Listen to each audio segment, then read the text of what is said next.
বিধায়িকা কংগ্ৰেছৰ যিখিনি সিটৰ কাৰণে তেওঁলোকৰ খোৱা কামোৰা হৈ আছে সেইখিনি হ'ল বাংলাদেশী মূলৰ মুছলিম জনসংখ্যা থকা যিবিলাক সিট সেইবিলাক সিটতহে তেওঁলোকৰ খোৱা কামোৰা চলি আছে।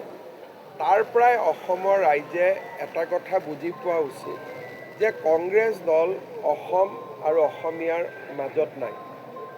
এই কথাটো একেবাৰে জল পট কৰি আজি ওলাই আহিছে। অখিল গগৈৰ লগতো কাজিয়া কোনকেইটা সিটক লৈ লাগি আছে, বাংলাদেশী মূলৰ মুছলিম সিটকেইটা। তাৰ মানে মই প্ৰথমৰ পৰাই কৈ আহিছোঁ যে তেওঁলোক অসম আৰু অসমীয়াৰ লগত নাই। নাটক কৰাটো বাদ দিয়ক, কিন্তু এতিয়া যদি যোৰহাট সিট লৈ কাজিয়া লাগিলহেঁতেন, ডিব্ৰুগড়লৈ কাজিয়া লাগিলহেঁতেন, তেতিয়া আপুনি বুজি পাব।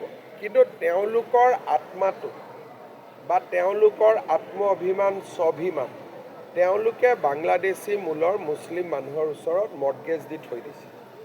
তাৰ পৰাই কংগ্ৰেছ চলিব আৰু তাৰ পৰাই কংগ্ৰেছৰ টিকট লাগিব, কাজিয়া হ'ব, মাৰপিট হ'ব, যি হ'ব তাতেই হ'ব। বাকী জেগাত তেওঁলোকক মানুহেও নিবিচাৰে আৰু তেওঁলোকেও মানুহক নিবিচাৰে।